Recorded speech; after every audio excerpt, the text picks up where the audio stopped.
사순절이 시작되었습니다. 매년 지키니까 그냥 지키는 것이 아니라 나를 향한 예수님의 사랑을 깊게 느끼는 시간이 될 수 있기를 기도합니다. 예수님께서는 가르치고 전파하고 치유하셨습니다. 마태복음 26장에 오면 이제 이 세 가지 일을 다 마치십니다. 그리고 예수님이 이 땅에 오신 목적, 십자가에 달려 죽으시고 우리를 구원하시기 위한 일들이 시작됩니다. 인간은 여러 행동을 하면서 살아갑니다.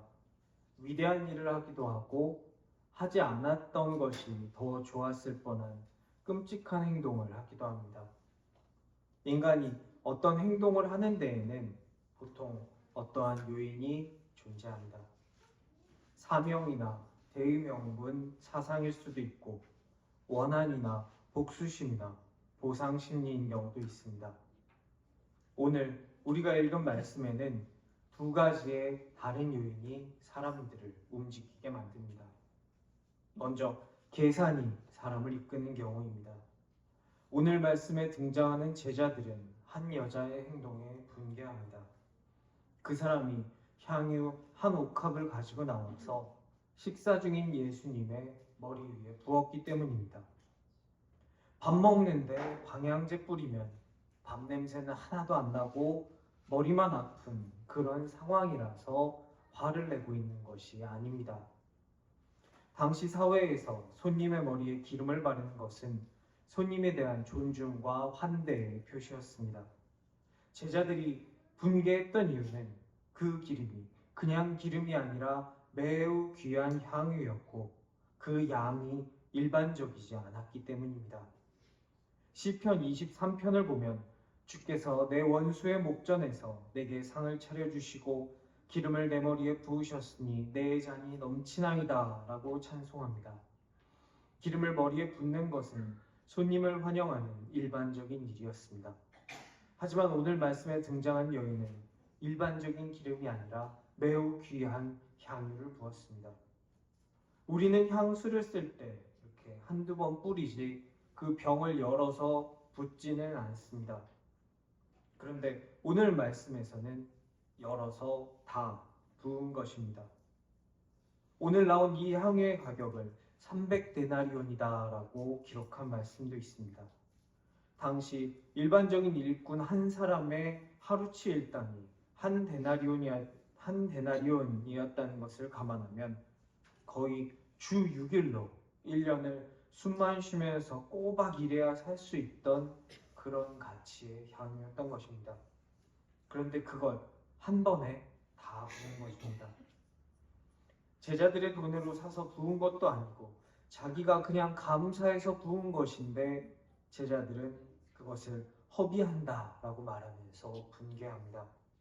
그것을 비싼 값에 팔아서 가난한 사람을 도우면 더 많이 도왔을 것이다 라고 말합니다. 여기 등장하는 제자들의 행동을 이끌었던 요인은 계산입니다. 제자들은 계산을 한 것입니다. 그들은 귀한 향유의 가치를 돈으로 계산합니다. 그것을 팔아서 현금화시켰을 때 얼마를 내 손에 줄 수 있는 것인지를 계산합니다. 그 돈으로 할 수 있었던 다른 일들을 계산합니다.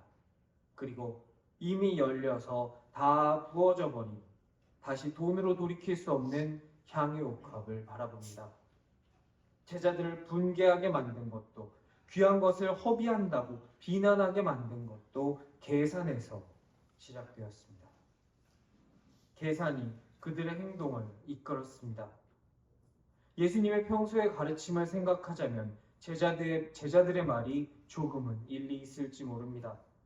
예수님께서는 가난한 자들을 도우라고 가르치셨고 그렇게 행동하셨기 때문입니다. 하지만 그들은 계산에 매몰된 나머지 때를 보지 못했습니다. 오늘 말씀 앞에 등장한 26장 2절에서 예수님께서는 이렇게 말씀하십니다. 너희가 아는 바와 같이 이틀이 지나면 유월절이라 인자가 십자가에 못 박히기 위하여 팔리리라 하시더라. 예수님께서는 고난받고 십자가에서 죽을 것을 오늘 우리가 읽었던 말씀 직전까지 말씀하고 계십니다. 심지어 이것은 처음 말씀하신 것도 아닙니다. 몇 번을 반복해서 말씀하셨습니다. 그리고 이제 구체적으로 이틀이 지나면 이라는 임박한 때를 말씀하시며 고난을 예고하십니다. 내가 십자가에 달려 죽을 것임을 말씀하십니다. 그런데 제자들은 계산에 매몰되어 그것을 듣지 않았습니다. 오늘 우리의 삶에서 계산은 중요합니다. 예상되는 위험을 회피하고 합리적인 결정을 하기 위해 계산은 필요합니다. 하지만 계산이 우리의 삶을 이끌게 하지는 말아야 합니다. 계산이 우리의 삶에서 가장 먼저 튀어나오는 최고의 가치가 되어버릴 때, 조금이라도 손해보지 않으려고 매 순간을 계산으로 보낼 때 우리는 정말 중요한 것을 놓칠 수 있기 때문입니다. 보아야 할 것을 보지 못하게 되기 때문입니다. 오늘 계산에 이끌려서 분개했던 사람들은 바리새인이 아니었습니다. 식사 자리에 참여한 이름 모를 어떤 사람들이 아니었습니다. 이들은 제자들이었습니다. 예수님을 직접 보고 3년간이나 같이 먹고 같이 자며 가르침을 받았던 그 제자들까지도 믿음이 아니라 사랑이 아니라 계산이 그들을 이끌어갈 때 중요한 것을 놓치게 되는 것입니다. 사랑하는 신생의 성도 여러분, 계산이 우리의 삶에서 가장 먼저 튀어나오는 가치가 되도록 그렇게 내버려 두지 않으시기를 바랍니다. 무엇이든지 재고 주판을 튕기기보다 지금 나와 함께 하고 계시는 예수님을 나의 삶에서 발견하시기 바랍니다. 제자들이 계산에 끌려가던 이 자리는 예수님과 함께 밥을 먹는 자리였습니다. 예수님 함께 하시는 자리였습니다. 사랑하는 사람과 함께 할 때 핸드폰이 먼저 튀어나오고 업무 전화가 먼저 튀어나오고 다른 생각이 자꾸 튀어나오면 그것은 내 앞에 있는 그 사람을 사랑하는 것이 아닙니다. 정말 중요하고 정말 사랑하는 사람과 함께 할 때 핸드폰도 들어가고 다른 바쁜 일도 들어가고 다른 생각들도 잠시 꺼두게 됩니다. 우리는 예수님을 사랑하는 사람들입니다. 예수님을 사랑하십니까? 나의 삶을 이끄는 것이 내 계산이 아니라 나를 사랑하사 나를 위하여 십자가에 달리신 예수 그리스도가 될 수 있기를 간절히 기도합니다.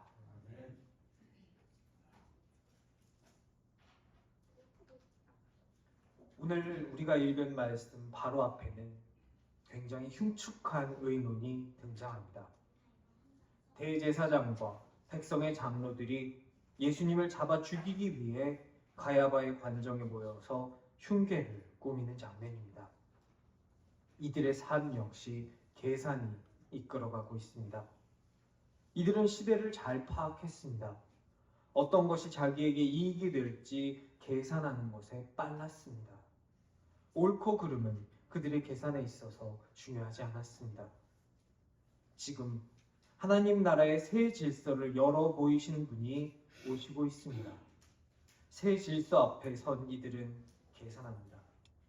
새로운 하나님의 나라가 도래할 때 나는 지금처럼 부와 권력을 누릴 수 있는가? 불가능하다. 이들은 계산합니다. 그러면 저자를 잡아 죽여야겠다. 언제 죽여야 하는가? 명절에는 하지 말자. 이게 그들의 계산이었습니다. 단순히 좋은 날이니까 이날은 죽이지 말자 이런 것이 아니었습니다. 6월절에는 많은 사람이 예루살렘으로 명절을 지키기 위해 모입니다. 지금 대중들 사이에서 메시아라고 불리는 인기가 많았던 지도자를 그 6월절에 잡아 죽이게 된다면 백성들이 밀란을 일으킬 것이다. 그러면 밀란의 대상인 로마와 로마의 비호를 받는 기득권인 우리는 우리가 가진 것을 유지하지 못할 것이다 라는 계산을 이들은 완료합니다. 이들의 삶은 계산이 이끌어가고 있습니다. 이들이 가진 이들이 가진 로마를 등에 업은 권력, 이들의 명성을 위해 이 사람들은 열심히 계산합니다. 계산이 더해갈수록 이들이 섬기는 것은 자기들이 가지고 있는 것들, 내 손안에 있는 것들이 됩니다. 그래서 정작 진짜 섬겨야 할 여호와 하나님은 보이지 않게 됩니다. 이들의 직업은 대제사장과 백성들의 장로였습니다. 계산이 이들의 삶을 이끌어갔습니다. 그렇게 될 때 이들은 여호와 하나님이 아니라 다른 신을 만들어서 섬기게 됩니다. 유월절은 어떤 명절입니까? 하나님께서 이스라엘을 이집트의 노예 생활로부터 해방시켜서 구원하시고 자유를 주신 것을 기억하는 명절입니다. 하나님이 주신 자유를 기뻐하는 날 앞에서 이들은 자유를 주신 하나님 대신에 우상을 만들어서 섬기고 있습니다. 하나님은 이들의 계획을 비웃으십니다. 유월절에는 하지 말자 하는 것이 이들의 계획이었습니다. 하지만 우리 예수님께서는 유월절 명절 한복판에 십자가에 달려 죽으셨습니다. 유월절 어린 양처럼 죽어서 죽음이 우리를 어떻게 할 수 없도록 우리를 구원해 주셨습니다. 역사는 인간의 계산이나 계획에 따라서 움직이지 않습니다. 역사는 하나님의 섭리에 따라서 움직입니다. 역사를 주관하시는 하나님 앞에서 인간의 계산이 나의 삶을 이끌어가게 두지 않으시기를 바랍니다. 그 계산이 나의 우상이 되어서 역사 속에서 나의 모습이 오늘 읽은 성경 앞부분에 있는 이 대제사장들과 백성들의 장로처럼 흉측하게 기록되지 않기를 바랍니다. 금요 예배 때 역대하 말씀을 읽고 있습니다. 내용이 너무 충격적이라 2번이나 읽은 역대하 25장에는 이런 이야기가 등장합니다. 아마시아라는 유다의 왕이 에돔 사람, 그러니까 그들의 외적과 싸워서 이깁니다. 그리고 그 에돔 사람의 신들을 가져다가 거기에 대고 경배하는 일을 합니다. 화가 난 하나님께서는 선지자를 보내서 말씀하십니다. 저 신이 자기 백성을 너에게서 지켜주지도 못한 그 신인데 왜 너는 그런 신에게 경배하며 거기다 대고 자꾸 뭘 달라고 구하느냐? 너를 지켜준 나 하나님은 어찌하고 저런 것에 절하느냐 말씀하십니다. 선지자의 말이 다 끝나기도 전에 왕이 자기 앞에 선 선지자를 협박합니다. 그 입 다물어라. 너 맞고 싶으냐? 결국 하나님은 그 왕을 버리십니다. 이스라엘이 섬겼던 이방신 중 상당 부분은 그들이 정복했던 백성의 신입니다. 그러니까 패배한 신인 겁니다. 그런데 그것을 주워다가 섬긴 것입니다. 지금 우리가 성경을 통해 보는 것처럼 한 발자국 떨어져서 보면 이것이 얼마나 어리석고 얼마나 미련한 것인지 잘 보입니다. 하지만 거기 매몰되었던 사람들의 눈에는 그것이 보이지 않습니다. 오늘 우리가 읽은 말씀 앞부분에 등장하는 사람이 그랬습니다. 계산이 이끄는 대로 살며 흉계를 꾸미고 우상을 만들어 섬기면서도 무엇가 잘못된 것인지 알지 못했습니다. 역사를 주관하시는 우리 하나님을 기억한다면 우리는 그런 흉측한 모습으로 살 수 없습니다. 역사에 기록된 이들의 최후를 안다면 우리는 그렇게 살 수 없습니다. 허망한 우상들을 섬기고 계산이 이끄는 삶을 살았던 대제사장들과 백성의 장로들의 최후는 하나님을 버렸던 왕의 최후처럼 비참했습니다. 사순절은 우상을 버리고 하나님께로 돌아가는 시간입니다. 우상은 나와 관계없는 어딘가 먼 곳에 있는 무언가가 아닙니다. 어떤 사건 앞에서 과연 예수님이라면 이때 어떻게 하셨을까라는 생각이 들고 하나님께서 하나님을 향한 나의 생각과 나의 마음이 먼저 튀어나오는 것이 아니라 내 계산이 먼저 튀어나올 때 그것이 나에게 우상이 됩니다. 자기 백성도 지켜주지 못하는 우상, 당장은 좋아 보일지 모르지만 그 끝이 비참할 뿐인 우상을 버리고 하나님께로 돌아가는 우리가 될 수 있기를 축원합니다. 오늘 우리가 읽은 말씀에서 예수님의 머리에 향유를 부은 여인의 이름은 등장하지 않습니다. 다른 복음서에는 이 사람에 대한 묘사가 있거나 우리가 아까 함께 찬송했던 찬송 가사처럼 이름이 기록되어 있기도 합니다. 하지만 마태는 여기서 이 사람의 이름을 기록하지 않습니다. 여기서 이 이야기를 할 때 중요하지 않았기 때문입니다.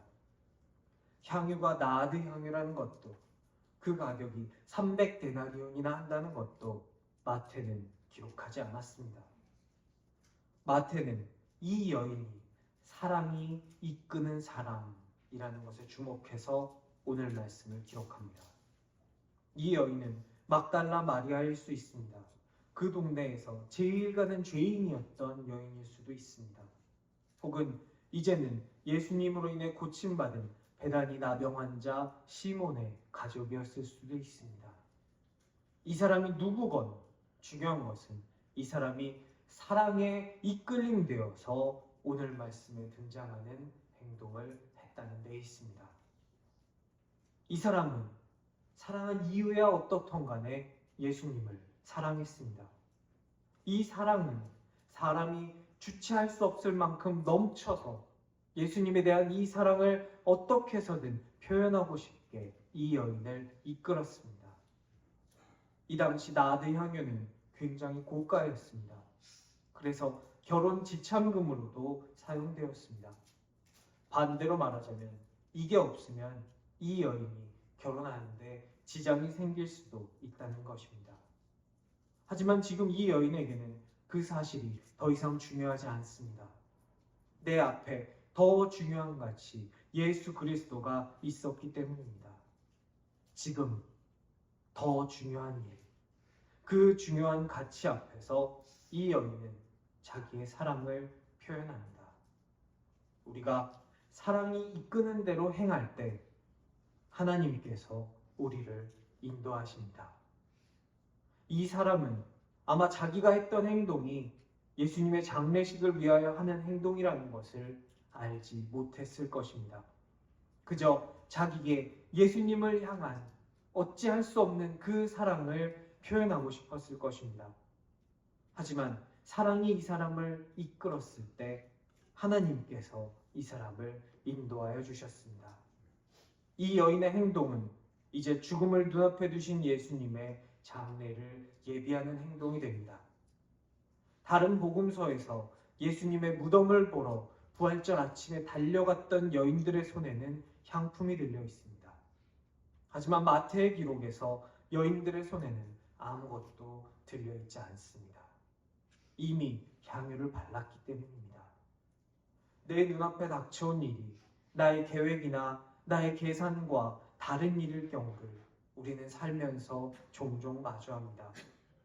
그런 때에 사랑이 나를 이끌도록 하시기를 간절히 기도합니다. 예수님의 사랑이 나를 이끄실 때 하나님이 내 삶을 인도하실 것입니다. 나는 미리 알지 못했을지라도 이 일이 예수님의 장례를 준비할 것을 상상조차 하지 못했을지라도 가장 좋은 길로, 가장 완전한 길로 나를 우리 하나님께서 인도하실 것입니다. 사랑에 이끌림 받는 삶, 하나님께서 인도하는 삶을 사는 저와 여러분 되시기를 간절히 축원합니다. 사랑은 옥합병을 닫지 않습니다. 이 여인이 옥합병에서 향유를 한두 방울 떨어뜨리고 다시 병을 막았더라면 제자들은 오늘 말씀에서처럼 이렇게 분개하지 않았을지도 모릅니다. 하지만 이 여인은 밀봉한 옥합을 열었고 아까워하지 않고 모두 다 쏟아부었습니다. 모든 것을 주고 싶은 것이 사랑이기 때문입니다. 그렇게 예수님을 사랑했기 때문입니다. 우리가 누군가를 진정으로 사랑할 때 우리는 재고 계산하지 않습니다. 어디까지가 손익분기점인지 따지지 않습니다. 우리가 누군가를 진정으로 사랑할 때 우리는 우리의 모든 것을 다 주어도 아깝지 않습니다. 사랑하는 신생의 가족 여러분, 받은 사랑과 은혜에 감격해서 나의 마음을 주님께 다 쏟아놓을 수 있는 우리가 되기를 축원합니다. 하나님은 우리를 위해서 아끼지 않으셨습니다. 단 한 명뿐인 독생자를 아끼지 않고 우리에게 주실 때 다 주셨습니다. 마지막 피 한 방울까지 다 쏟아부으셨습니다. 우리를 우리 죄에서 말갛게 씻기기 위해서 말입니다. 이 복된 소식에 감격하는 우리가 되기를 소망합니다. 이 복된 소식에 감격하여 우리의 사랑도 주님께 바칠 수 있는 사람들이 되기를 소망합니다. 흉계를 꾸미던 사람들도 계산하며 분개하던 제자들도 오늘 사랑에 이끌림 받은 이 여인도 같은 시간을 살았습니다. 같은 곳에 있었습니다. 그들의 눈으로 한 분 똑같은 예수님을 보았습니다. 하지만 이 여인이 자신의 흘러넘치는 사랑을 표현하기 위해서 향유를 준비하고 있을 때 다른 누군가는 그 사람을 잡아 죽이겠다는 계획을 짜고 있었습니다. 마태는 오늘 제자된 우리에게 말하고 있습니다. 사랑이 너를 이끄는가? 아니면 계산이 너를 이끄는가? 하나만 선택하라고 우리에게 말씀하고 있습니다. 사랑을 선택할 수 있는 저와 여러분 되시기를 바랍니다. 사랑이 우리를 이끌 때 역사를 주관하시는 우리 주 하나님께서 우리의 삶에 개입하실 것입니다. 그래서 그분의 뜻대로 우리의 삶을, 역사를 인도하실 것입니다. 넘치는 감격으로 나를 위해 마지막 피 한 방울까지 먼저 다 주셨던 우리 예수님께 내가 가진 것을 다 드릴 수 있는 우리가 되기를 간절히 축원합니다.